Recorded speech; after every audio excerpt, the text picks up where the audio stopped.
तुमको आज कॉलिंग देता है, जो विश्राम चाहते हैं, जो बोझ से दबे हुए हैं, जो परिश्रम करते हैं पर उन्हें कोई मेहनत नहीं मिलती। और आज वो सबको कॉल देता है, मेरे पास आओ, मैं तुम्हें विश्राम दूंगा। I will give you rest. और आकर मेरा जुआ उठाओ, जो सहने में हल्का है, उठाने में सहज है।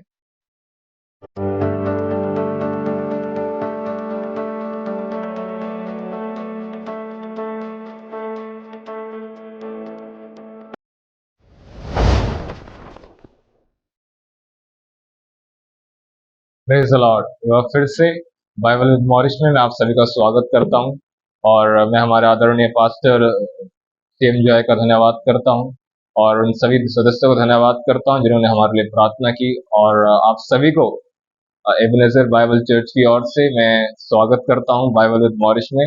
और सबसे बढ़कर जो सबसे महान है, हमारे प्रभु यीशु मसीह को हम धन्यवाद देते हैं कि उसने हमें ये आज का दिन, ये आज का समय दिया कि हम जो है यहाँ पर उपस्थित हो सके। सारी बातों के लिए उसी को महिमा मिलने पाए, वही सारी महिमा और स्तुति के योग्य है।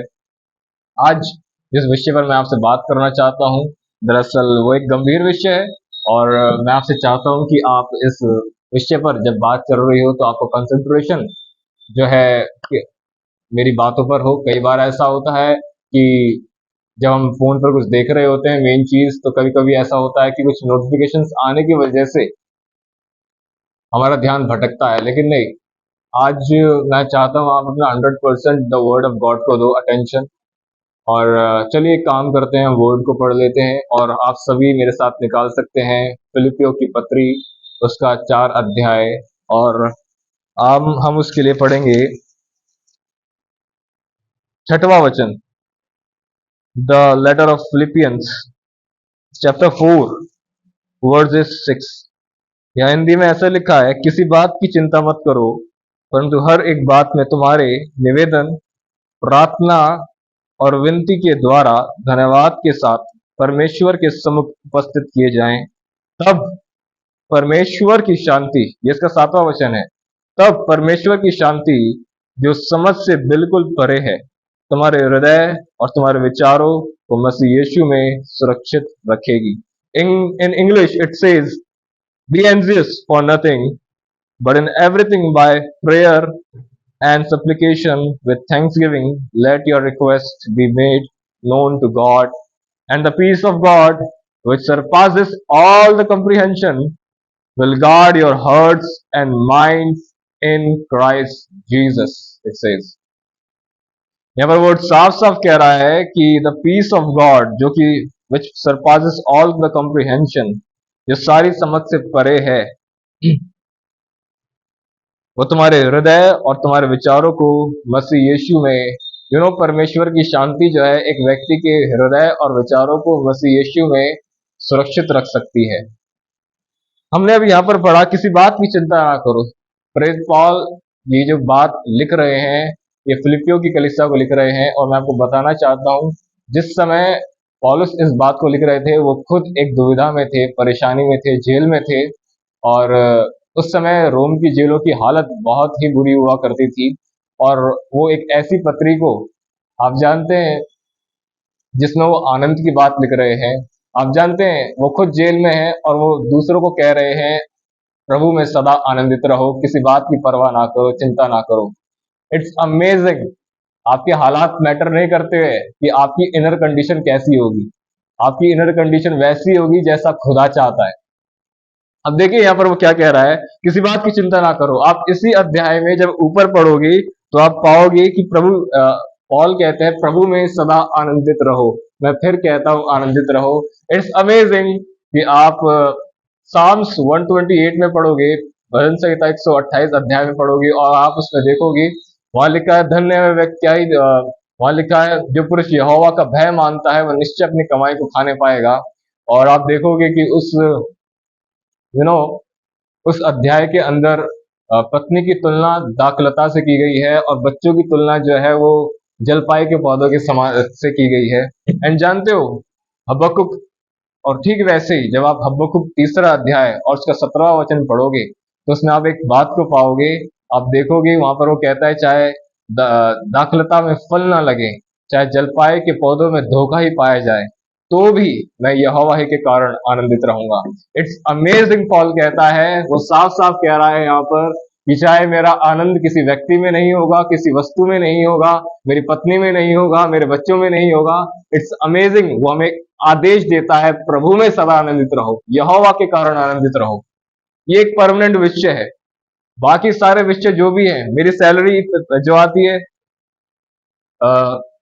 महीने की शुरुआत में, और आप देखो मेरी सैलरी आती है, और कुछ भी लोग कहते हैं मेरी सैलरी अगर आती है, आप देखो, और कभी कभी क्या होता है, कोई शादी पार्टी वगैरह होता है, तो उसके कारण जो है हम आनंदित हो जाते हैं। बट नहीं, ऐसा बिल्कुल भी नहीं है। ये सभी जो विषय है ना, ये टेम्परेरी होते हैं। जब सैलरी जाएगी उसके बाद क्या होगा, जब खर्च होते हैं तो क्या होगा। मैं आज भी जानता हूँ, मेरे डैडी को सैलरी मिलती है, जब वो खर्च हो, जब आती है, इट्स अमेजिंग, चेहरे पे अलग रौनक होती है। बट जब वो खर्च होती जाती है, उस समय क्या होता है, यू नो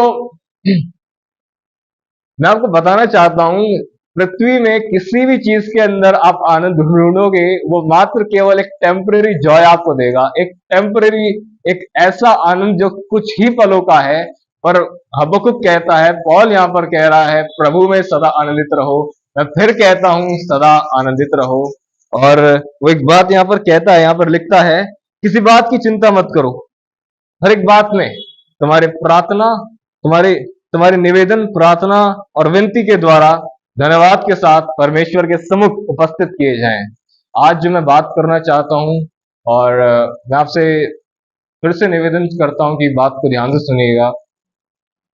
देखिए, मैं एक स्टूडेंट हूं, आज भी मैं एक स्टूडेंट हूं, और कभी कभी जब मैं देखता हूं कॉलेज जाते समय, अदरवाइज अगर कॉलेज भी नहीं जाता, कि कभी कभी स्टूडेंट से मिलता हूँ।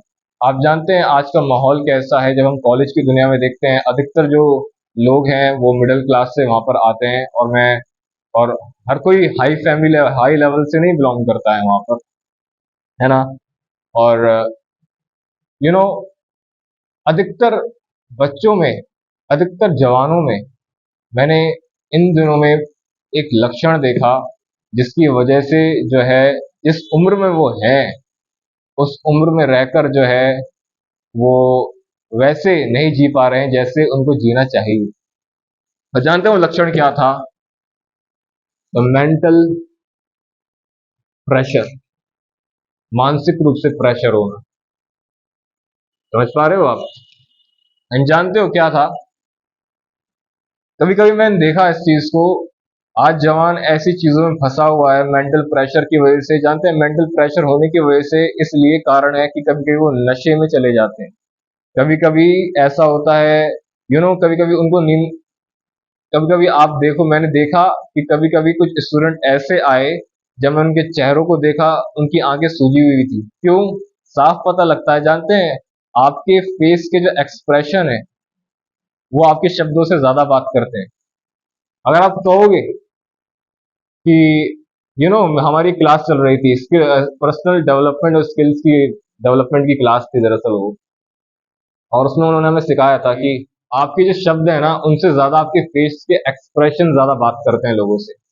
दरअसल आप कुछ जो बोल रहे हो ना, उससे ज्यादा आप कैसे फेस के एक्सप्रेशन के साथ बोल रहे हो, ये भी बहुत चीजों का एक्सप्लेन कर देता है। तो जब कभी मैं देख रहा था, कुछ स्टूडेंट ऐसे थे जिनके आंखों के नीचे, जानते हो, डार्क सर्कल थे, आंखें सूजी, साफ साफ पता लग रहा था कि दरअसल ये रात को सोए नहीं है, दरअसल इनको रेस्ट नहीं मिल पा रहा है। कभी कुछ कुछ जवान जो है इस मेंटल प्रेशर में आकर नशे की जिंदगी को अपना लेते हैं। कभी कभी आप देखो, ऐसे प्रेशर में आकर वो अफेयर्स में फंस जाते हैं। जस्ट वो अपने आप को ढूंढ रहे हैं कि कैसे ना कैसे मैं इन चीजों से, उस प्रेशर से बाहर निकलूं। यदि आज कोई मसीह जवान देख रहा है मेरे को, और अगर आज आप इस वीडियो को देख रहे हो, तो मैं आपको बताना चाहता हूं, आज का वर्ड आपके लिए। यहां पर पॉल कहता है, किसी बात की चिंता ना करो। हर एक चीज को याद रखो, किसी बात की, आज पवित्र आत्मा आपको एक बात कहता है, किसी बात की चिंता मत करो, परंतु हर बात में तुम्हारे निवेदन, प्रार्थना, विनती के द्वारा धन्यवाद के साथ प्रेयर कर रहे हो, निवेदन कर रहे हो, विनती कर रहे हो, और धन्यवाद दो। द वर्ड सेज, आपने जीसस को देखा, अभी तक 5 रोटी और 2 मछलियां ही हाथ में हैं, अभी तक मल्टीप्लाई नहीं हुआ है, परंतु उनको हाथों में लेकर धन्यवाद दे रहा है। It's amazing fruit of the Holi spirit. ये पवित्र आत्मा का एक अमेजिंग फल है। और यहां पर क्या है, धन्यवाद के साथ परमेश्वर के सम्मुख उपस्थित किए जाएं, तब परमेश्वर की शांति जो समझ से बिल्कुल परे है।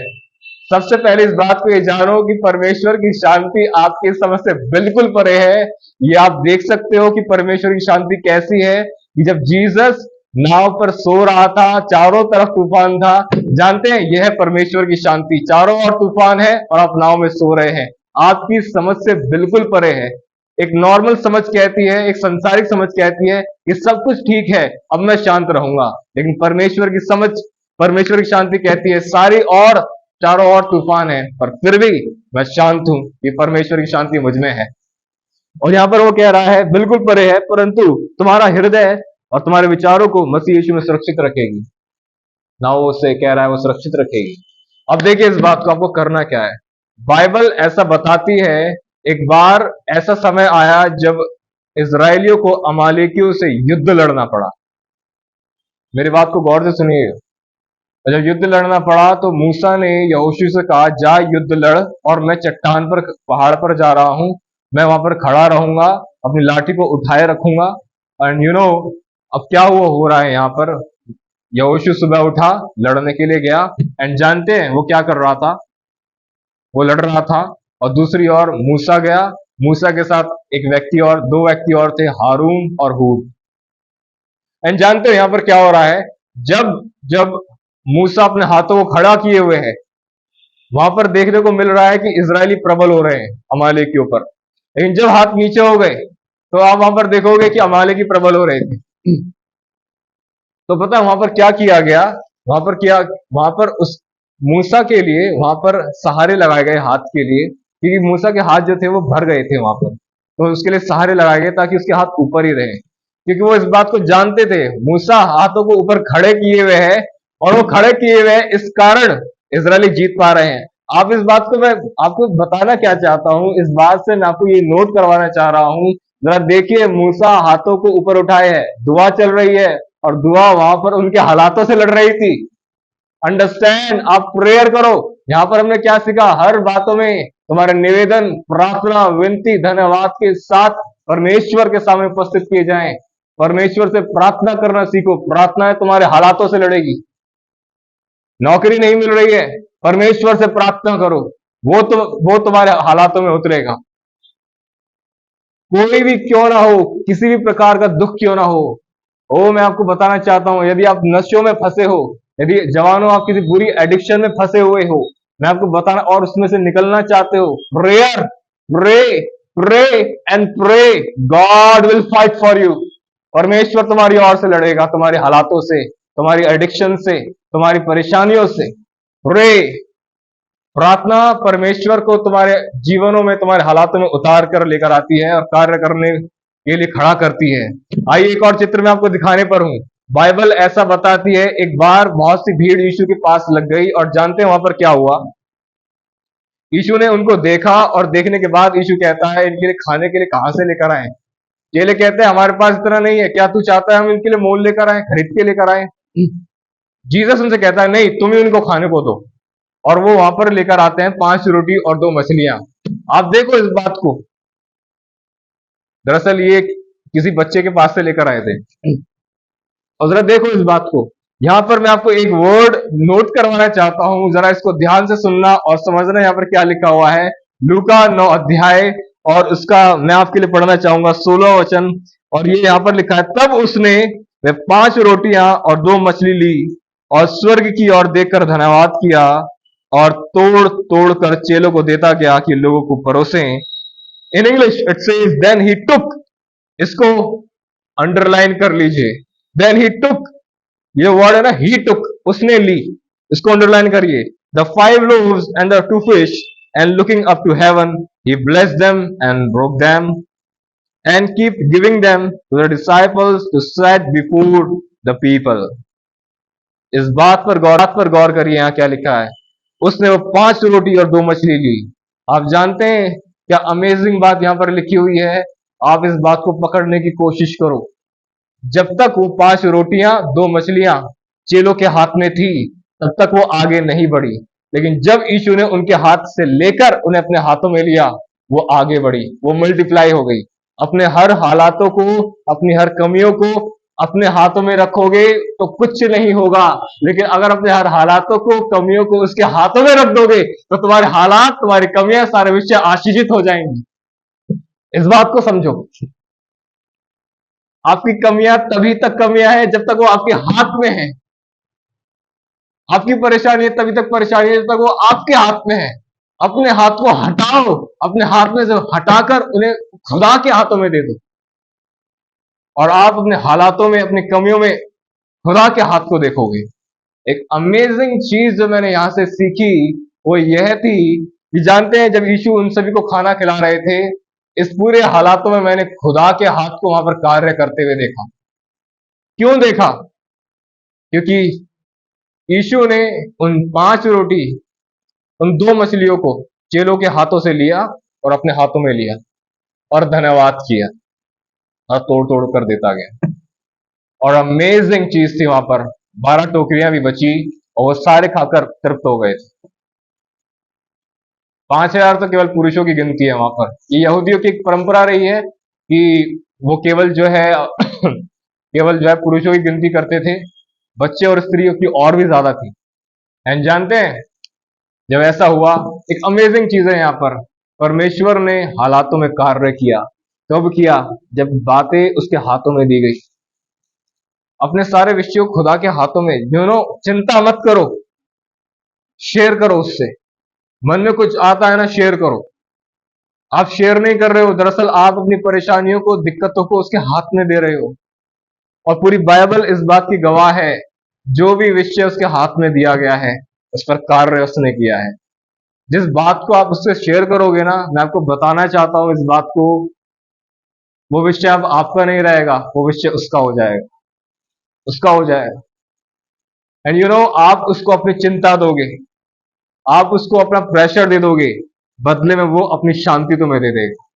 इसलिए बाइबल कहती है, इसलिए याद रखो, परमेश्वर के लोगों के लिए आज भी शब्द का विश्राम बाकी है, इब्रानियों में लिखा है। ओ, तुम्हें वो विश्राम देना चाहता है। वो कहता है, हे बोझ से दबे हुए लोगों, हे सब परिश्रम करने वाले और बोझ से दबे हुए लोगों, मेरे पास आओ। वो तुमको आज कॉलिंग देता है, जो विश्राम चाहते हैं, जो बोझ से दबे हुए हैं, जो परिश्रम करते हैं पर उन्हें कोई मेहनत नहीं मिलती। आज वो सबको कॉल देता है, मेरे पास आओ, मैं तुम्हें विश्राम दूंगा। I will give you rest. और आकर मेरा जुआ उठाओ, जो सहने में हल्का है, उठाने में सहज है। He is calling you brother and sister, he is calling you. आज जो मैं आपसे बात करना चाहता था वो यही थी। मैं पूर्ण रूप से आशा रखता हूं कि खुदा ने आपसे बात की और आपको डायरेक्शन दी। मैं आपको बताना चाहता हूं फिर से, किसी बात की चिंता मत करो, किसी बात की भी नहीं। धन्यवाद दो उसको। यीशु को देखो, कमियां हैं, अभी तक मल्टीप्लाई नहीं हुई है हाथ में, फिर भी धन्यवाद देना है। मेरी दुआ है ये फल पवित्र आत्मा आपके अंदर दे, हम सबके अंदर दे। और मैं आपको एंड में एक ही बात कहूंगा, अपना सारा बोझ उसी पर डाल दो, क्योंकि उसको तुम्हारा ध्यान है, तुम्हारा ध्यान है उसको। He cares you brother, he cares you sister, उसको तुम्हारा ध्यान है, उस पर डाल दो, वो तुम्हें अपनी शांति दे देगा। लेन देन करो उससे, अपना प्रेशर उसको दे दो और वो तुम्हें अपनी शांति दे देगा। विश्वास करो, अगर आप अपने बोझ को उठाओगे ना, नहीं उठा पाओगे, लेकिन वो आपके बोझ को उठाने में माहिर है, वो उठा सकता है, वो उठा सकता है। चिंता करने के कारण कई लोग सो नहीं पाते, कई लोग खा नहीं पाते, कई लोग इतनी दूर दूर तक चलते हैं, कई लोगों की हेल्थ खराब हो जाती है। चिंता मत करो, एक व्यक्ति को यह चिंता अंदर से खोखला बनाती है। चिंता मत करो, परंतु हर एक बात में तुम्हारे निवेदन, प्रार्थना परमेश्वर तक पहुंचा जाए धन्यवाद के साथ, और उसकी शांति तुम्हारे दिलों पर राज्य करेगी। तुम्हारा मन व्याकुल ना हो, तुम परमेश्वर पर विश्वास रखते हो, मुझ पर विश्वास करो। मैं तुम्हें अपनी शांति दिए जाता हूं, वैसी शांति नहीं जैसे संसार देता है। तुम्हारा मन व्याकुल ना हो, ओह अमेजिंग, उसकी शांति वैसी नहीं है जैसा संसार देता है, परंतु वो अपनी शांति तुम्हें देता है। It's amazing, our Lord is God, precious father, our Lord is so amazing, so caring, so loving, and so marvelous that He cares for us. चलिए आज ये बात मैं यहीं पर समाप्त करता हूँ और एक बार फिर से आपसे मिलेंगे। आप सभी हमारे लिए कृपया प्रार्थना करें कि परमेश्वर हमारी सारी जरूरतों को पूर्ण करे और एक बार फिर से आपसे नए विषय के साथ मुलाकात होगी। तब तक के लिए आप सभी को जय मसीह।